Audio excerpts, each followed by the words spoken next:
Listo, Francisco, entonces ya te van a hacer la siguiente pregunta, ¿listo? Perfecto.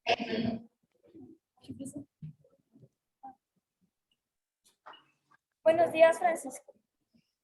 Tú mencionabas en tu ponencia que más que la conciencia hay que tomar acciones desde ahora. Mi pregunta es, ¿cuáles acciones tomarías para lidiar con el calentamiento global? A ver, yo tomo, bueno, pues las que yo hago pues, es un poco familiares, sí, en la alimentación, el consumo, por ejemplo, reducir el consumo de carne, por ejemplo, no necesariamente hay que convertirnos veganos, también depende de como tal que desde la individualidad, desde la cotidianidad, digamos, si me enfoco en la cotidianidad, yo lo que hago es reducir el consumo de carne primero, ¿sí? Cambiar el plástico, cambiarlo por bolsas de tela, por botilitos de vidrio, de hecho, mi trípode ahora es un botilito, miren, mi trípode tan bueno. Entonces, pues eso, reemplazar el plástico, también utilizar transporte sostenible, básicamente, sí, medios de transporte pues sostenibles, ir en bici, sino también utilizar transporte público, y así básicamente, así que un poco las acciones que uno toma es esas, también medirse, por ejemplo, con el consumo de ropa, por ejemplo, o sembrar, tengo un pequeño huerto, sí, en Villeta, que es mi pueblo, allá sí tengo más cultivos, tengo maracuyá, limón, tengo también naranjas, sí, tengo harto tomate, pero acá pues tengo ya menos, tengo solamente una tomatera y una lechuga, pero sembrar y consumir local también es algo muy importante, ir a la plaza de mercado los domingos, ir a hacer el mercado básicamente, porque eso lo que hace es reducir un poco el viaje. Si tú compras un tomate en el supermercado, tú imagínate que ese tomate, si se cultiva, que viajar desde el campo a la ciudad, y si no, si se cultiva en otro luego hasta la capital, luego en un camión y eso, consumo local, sembrar tus alimentos, reducir el consumo de carne, separar los residuos es algo muy importante, y en eso voy básicamente. El transporte también, el consumo de ropa, eso básicamente.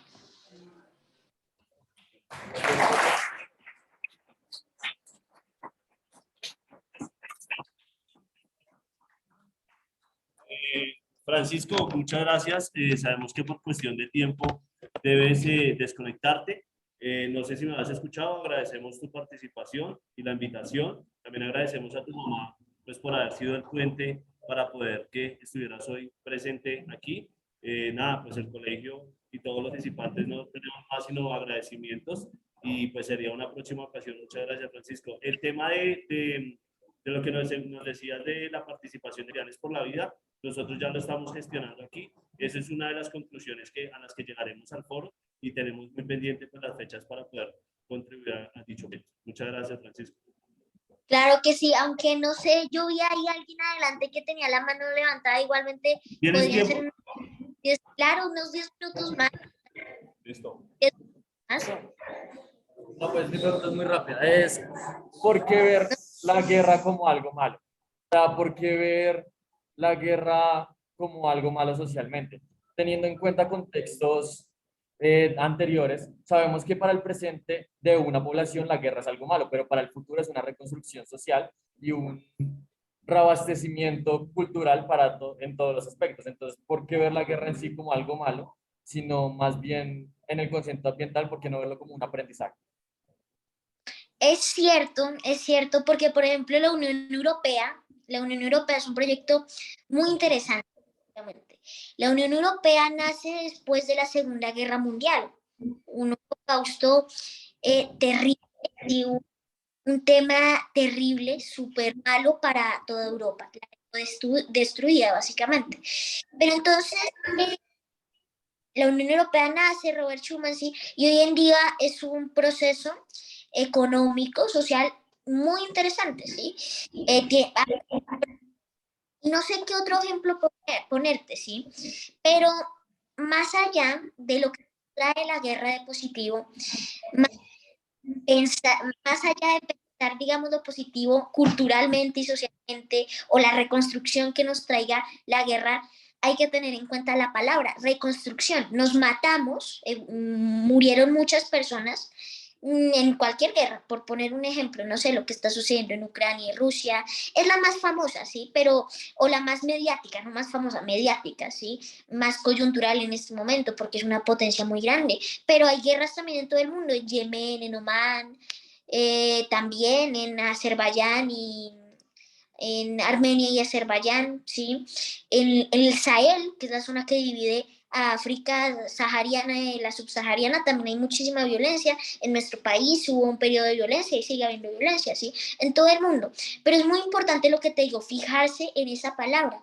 Y realmente felicito que primero te lo cuestiones, ¿no? Pero hay que fijarse en esa palabra, reconstrucción. Destruimos todo y básicamente lo único que trae la guerra es miseria, es muerte. Realmente yo creo que la guerra en todos los términos, bueno, además del que dices, es algo fatal, básicamente, ¿sí?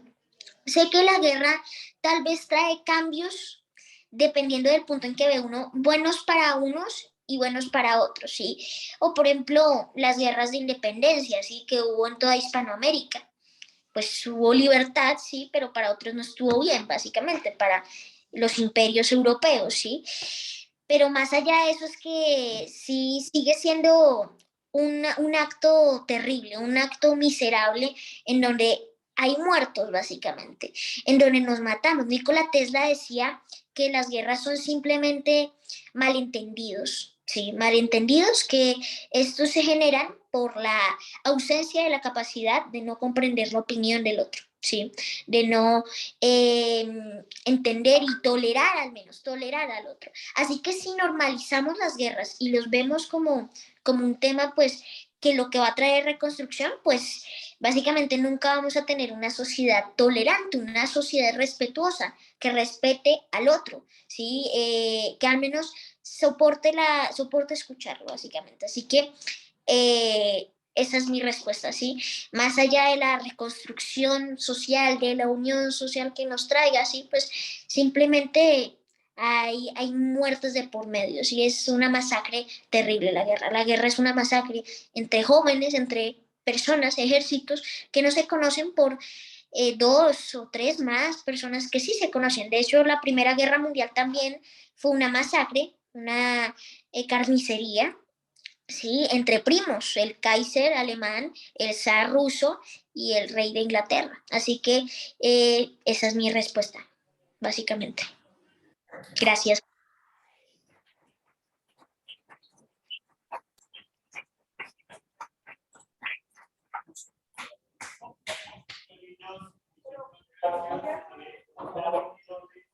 Francisco,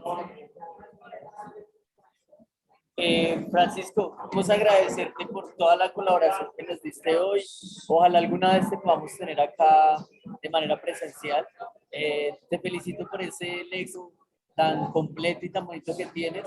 Y de verdad que te agradecemos de parte de todos. Estamos trabajando en lo que nos recomendaste, ¿sí? En lo de Guardianes por la Vida.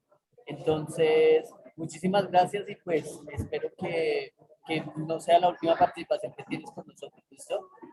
Ahorita Muchas, estamos así. un Listo, gusto. Gracias. Que Dios los Francisco. bendiga. Que vaya muy bien. Chao. El Colegio Santa Isabel de Hungría te abre las puertas para cuando quieras visitar. Gracias, gracias. Hasta que vaya muy bien.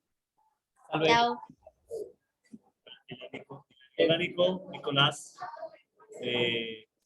La pausa. Sí.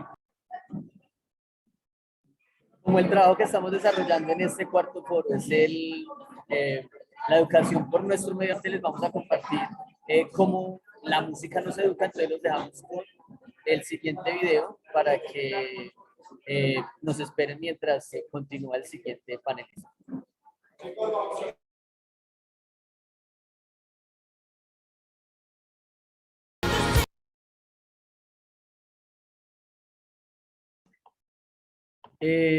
Bueno, continuamos con el programa que estamos desarrollando, Sofía.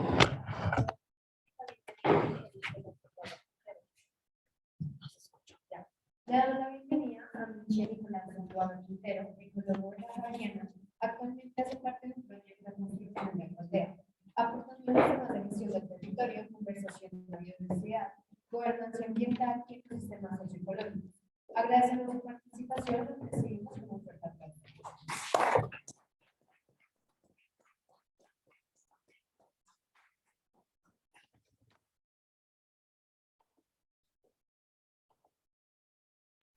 Listo, ya, Hola, ya. buenos está ahí. días. Vale, gracias. Hola, buenos días. Ahí me escuchan bien, ¿cierto? Sí, señor. Vale, vale, súper. Muchas gracias por la invitación. También veo que aún no estoy habilitado para compartir pantalla.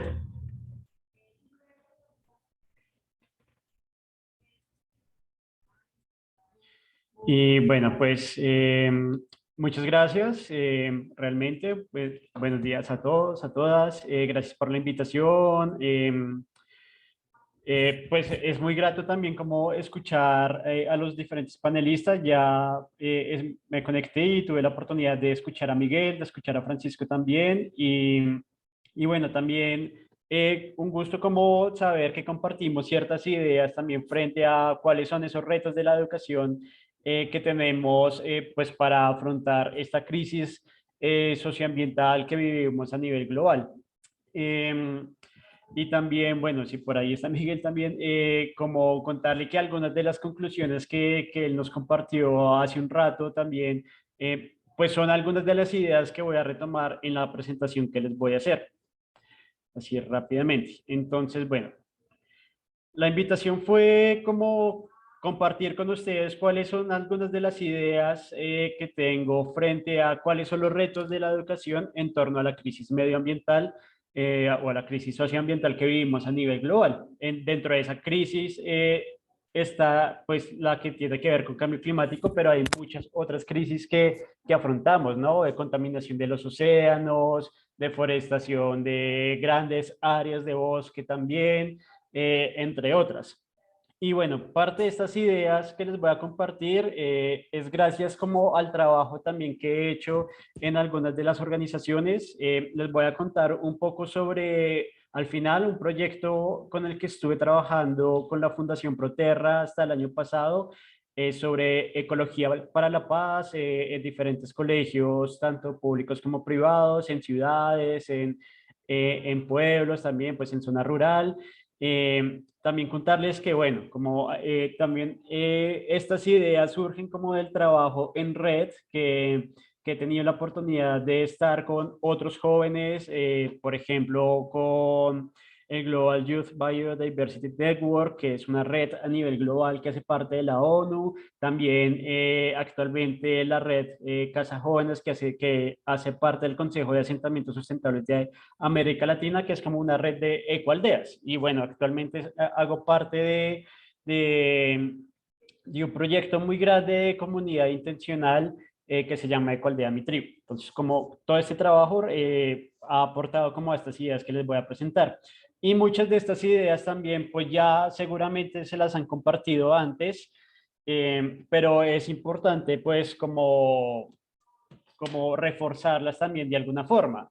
Y ese primer reto, ese primer desafío que yo siento que tiene la educación para afrontar esta crisis ambiental es que debe ser una educación contextualizada a la realidad que vivimos localmente, pero también globalmente, contextualizada a esas problemáticas o a esos conflictos socioambientales que vivimos.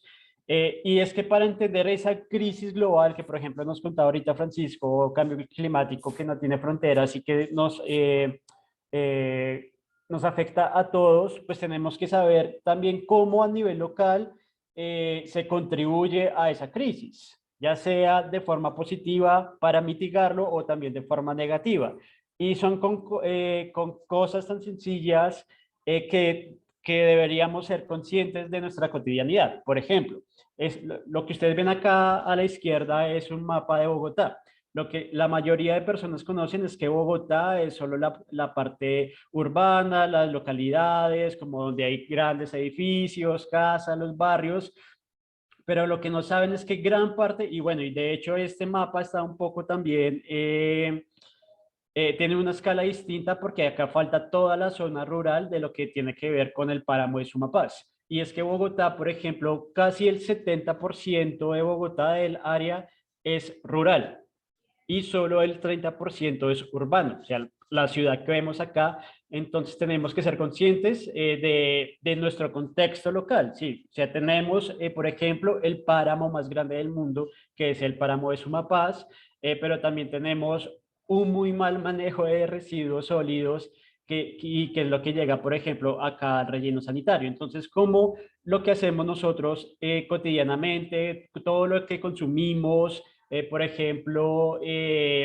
cuánto está impactando eso que consumimos a esa crisis global? ¿Sí? Por ejemplo, ¿cuál es el costo ambiental de consumir una papa en el almuerzo, en la cena, papas fritas así bien ricas de unos cultivos de acá, de Boyacá, a cuánto puede costar o cuánto puede impactar unas papas que compramos en el supermercado que vienen de Bélgica? El costo ambiental de transporte, de uso de gasolina es altísimo, entonces tenemos que ser conscientes de también qué consumimos y qué impactos generamos a nivel local y cómo la realidad local impacta a esa realidad global también.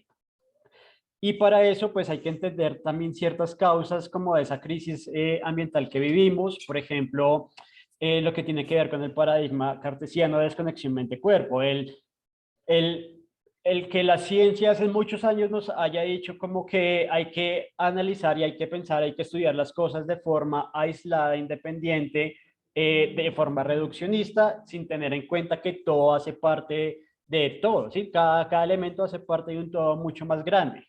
Que nos lleva también a que esa ciencia se haya pensado como muy desde la objetividad en el que el ser humano está por fuera de lo que estudia, pero es que es importante entender que somos nosotros como seres humanos que hacemos parte de todo lo que estudiamos también.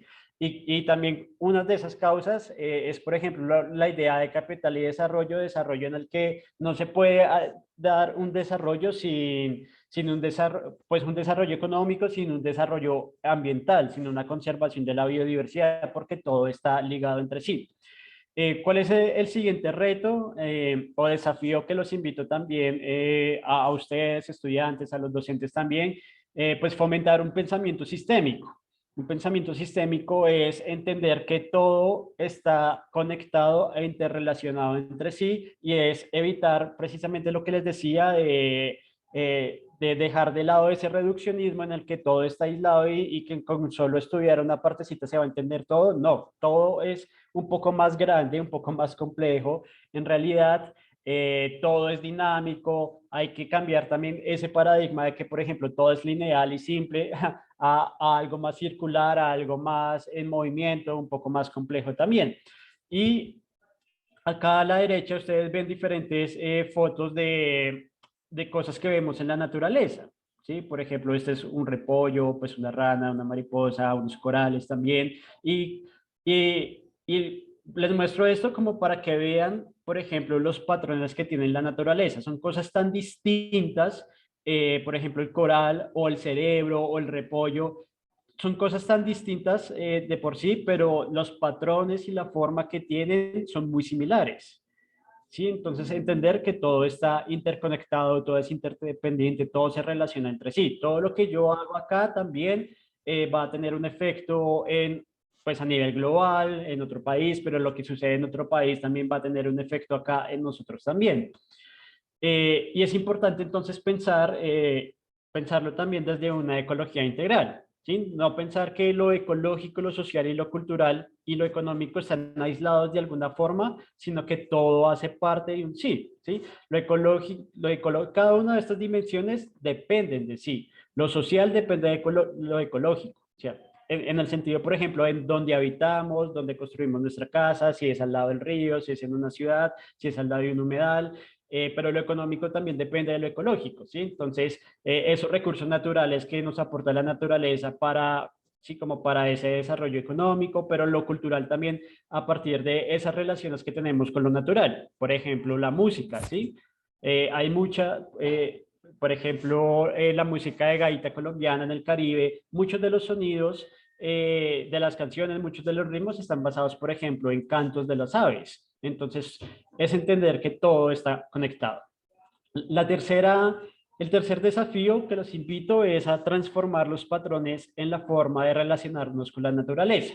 Entonces, antes teníamos un patrón y también Francisco nos contaba ahorita, como el humano se creía dueño de todo, entonces el humano que domina la naturaleza es un pensamiento y es una forma de relacionamiento que aún persiste gracias como a ese alto consumismo, al pensar desde el individualismo también, a ese reduccionismo que les contaba, y eso tiene pues efectos frente a la naturaleza muy grandes, perversos, y suceden conflictos ambientales que tenemos que sanar y que tenemos que reconciliar. Pero también se ha ido, bueno, ahora somos conscientes de esto y hemos ido cambiando esa forma de relacionarnos y ahora hay un discurso, por ejemplo, que menciona de humanos en la naturaleza, pero no es humanos en la naturaleza porque de alguna forma sigue teniendo una relación utilitarista, ¿sí? Entonces, humano en dependencia de la naturaleza, humano que necesita cosas de la naturaleza, entonces lo vemos como la naturaleza nos da comida, nos da agua, nos da aire, y ya para nuestro bienestar, sin ser conscientes de que tenemos que cuidarlo también. Y la invitación ahora es que sea una relación de humano en armonía con la naturaleza, de que somos naturaleza también, de que somos parte de un todo más grande, como les he estado contando. El cuarto desafío, promover la curiosidad y la investigación en los estudiantes, en los docentes. Existen aplicaciones, bueno, ahorita ya a todos nos gusta el celular, el computador, pero podemos utilizar esta herramienta que tenemos en la mano todo el tiempo para ser curiosos, para ser creativos. En el colegio, no sé, si ustedes ven un insecto, por ejemplo, entonces hay una aplicación que se llama Seek, que creo que fue diseñada por National Geographic, en el que ustedes pueden identificar qué insecto es, ¿sí? ¿Cuál es el nombre de la mariposa? ¿Cuál es el nombre de la flor rosada o de la flor naranja? Sí, o sea, como no verlo como algo que está allí, algo externo, sino bueno, acercarnos un poco más también, indagar otras herramientas también, otros enfoques, otras metodologías, la regeneración ecosocial, la permacultura, bueno, eso es un mundo de herramientas que se han venido trabajando también. Otro reto, otro desafío que tiene la educación son los espacios de educación experiencial. O sea, no todo lo podemos aprender en el aula, no todo lo podemos aprender encerrados en cuatro paredes. Si ustedes en el colegio tienen un espacio verde, no sé, pues tomar una clase allí afuera, experimentar cómo se siente el suelo, el pasto descalzos, acá en medio de la ciudad. Entonces acá les muestro algunas actividades, experiencias que he tenido también con colegios. Esta de la izquierda es una actividad súper bonita que lo llamamos Bosque Vivo, en el que les tapamos los ojos a los chicos y ponemos y narramos una historia como si los niños se fueran diferentes cosas en la naturaleza. Comienzan siendo, por ejemplo, un águila, pero después son un árbol, después un jaguar, después una persona así, y estimulándolos con muchos sonidos y también con cosas que suceden allí, ¿sí? Con agua, con aire, con fuego también. Y otras actividades de diálogos intergeneracionales, de salir a conocer experiencias locales también. Eh, Otro reto es cómo indagar un poco en ese momento, en ese movimiento de transición, de estilos de vida un poco más sostenibles y hacernos preguntas importantes, poderosas de, por ejemplo, cuál es nuestro nivel de consumo, cuál es nuestra huella ecológica, qué queremos hacer frente a la crisis, qué podemos hacer desde nuestro rol de la profesión frente a esta crisis y qué están haciendo los otros. Ese movimiento de transición no es irnos a vivir al campo necesariamente, no es pasar de la ciudad al campo, sino cómo dejo de, por ejemplo, consumir tanto plástico, de comprar tantas cosas de plástico y comprar más, no sé, comprar manzanas no en un plástico, en un icopor, sino pues ir a la plaza y comprar las manzanas así sueltas y ya. Eh, algo tan sencillo como eso. Y bueno, les voy a contar así rápidamente como la experiencia del proyecto que les mencionaba al principio, que se llamaba Tejedores de Vida, en el que queríamos promover pues una ecología para la paz, promover una paz ambiental para reconciliar nuestras relaciones desde la escuela con la naturaleza. Entonces teníamos cuatro componentes: el reconectar, el reconocer, el de gobernanza o cuidado e incidencia. El reconectar es retejer esas relaciones rotas del pasado que tenemos nosotros con la naturaleza y comprender que tenemos una relación, como el valor de una relación positiva para la construcción de diferentes territorios. Un territorio, bueno, pues tiene muchas definiciones, pero un territorio para ustedes puede ser su hogar, puede ser su barrio, puede ser la misma escuela también. Y tenemos que reconocer eso, reconocer cuál es nuestro territorio, cuáles son esas dinámicas que suceden allí, qué hacemos nosotros para el cuidado de la naturaleza, qué podemos evitar hacer para contribuir más a esa crisis global ambiental. Es importante empoderar a los jóvenes, Francisco también lo decía, la voz de los jóvenes es importantísima, empoderarlos en el liderazgo, en la creación de proyectos, en la participación de otros espacios también y en el cuidado de los recursos naturales. Y la incidencia es básicamente eso, participar en otros escenarios con jóvenes, con otros colegios, en redes también para la implementación de esos proyectos. Voy a pasar por acá y les voy a contar acá parte de las experiencias que teníamos con los colegios eran que los mismos estudiantes diseñaran proyectos ambientales para el cuidado de su territorio.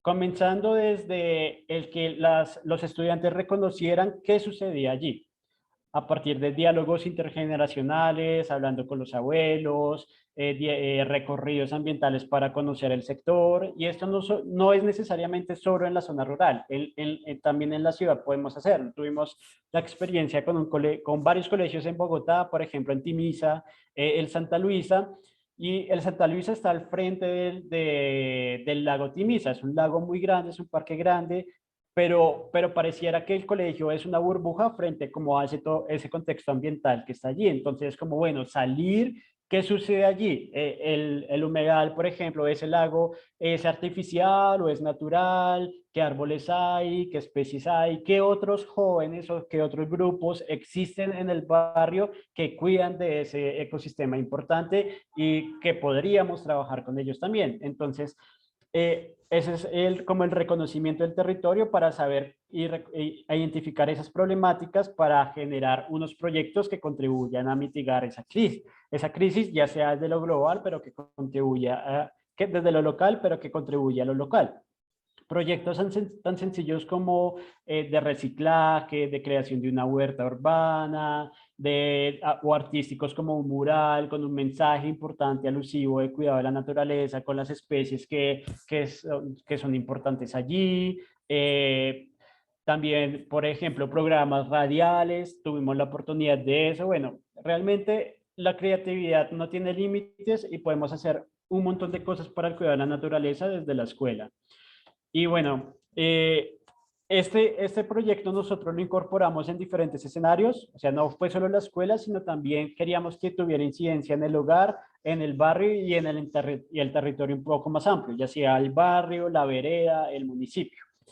Y estas son otras, ya para ir cerrando, otros desafíos educativos importantes que identificamos en el proyecto: reconocer las complejidades del país, romper las barreras entre jóvenes rurales y urbanos, encontrar cuáles son esos puntos en común, acercarnos también, dialogar, pensarnos no solo como la casa o la escuela, sino pensarnos un poco más grande para tener una incidencia un poco mayor también, con otros colegios, con el barrio, con las organizaciones juveniles y eso también.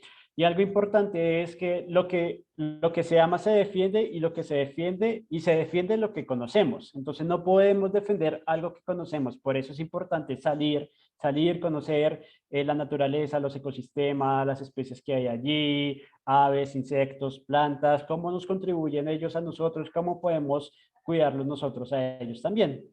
Y yo creo que ya me pasé el tiempo, entonces muchas gracias.